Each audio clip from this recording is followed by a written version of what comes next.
బియ్యం మాయం కేసులో పేర్ని నాని తీవ్ర ఆరోపణలు ఎదుర్కొంటున్నారు. ఈ కేసులో విచారణకు రావాలని పోలీసులు కోరినప్పటికీ పేర్ని నాని వెళ్లలేదని ప్రభుత్వ న్యాయవాది చెప్పడంతో పిటిషన్లపై విచారణకు న్యాయమూర్తి అభ్యంతరం వ్యక్తం చేశారు.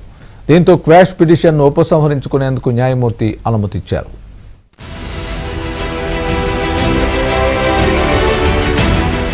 మచిలీపట్నంలోని పేర్ని నాని గోడౌన్లలో దాచి ఉంచిన 185 మెట్రిక్ టన్నుల బియ్యం మాయమైంది.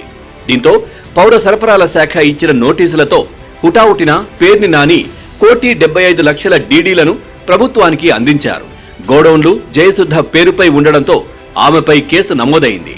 బియ్యం మాయం వ్యవహారంలో పౌర సరఫరాల శాఖ ఇచ్చిన ఫిర్యాదు మేరకు పోలీసులు పేర్ని నాని సతీమణి జయసుద్ధపై కేసు నమోదు చేశారు. ఈ క్రమంలో ముందస్తు బెయిల్ కోసం బందరు కోర్టును ఆశ్రయించారు.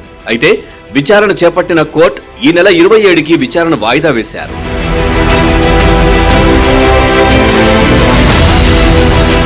మరోవైపు కేసును దర్యాప్తు చేస్తోన్న పోలీస్ అధికారుల తీరుపైన అనేక అనుమానాలు వ్యక్తమవుతున్నాయి.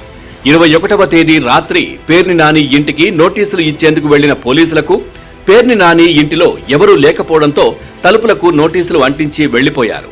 22వ తేదీ మధ్యాహ్నం 2 గంటల్లోపు పోలీస్ స్టేషన్ కు హాజరు కావాలని నోటీసుల్లో పేర్కొన్నప్పటికీ పేర్ని నాని కుటుంబ సభ్యులు ఎవరూ హాజరు కాలేదు.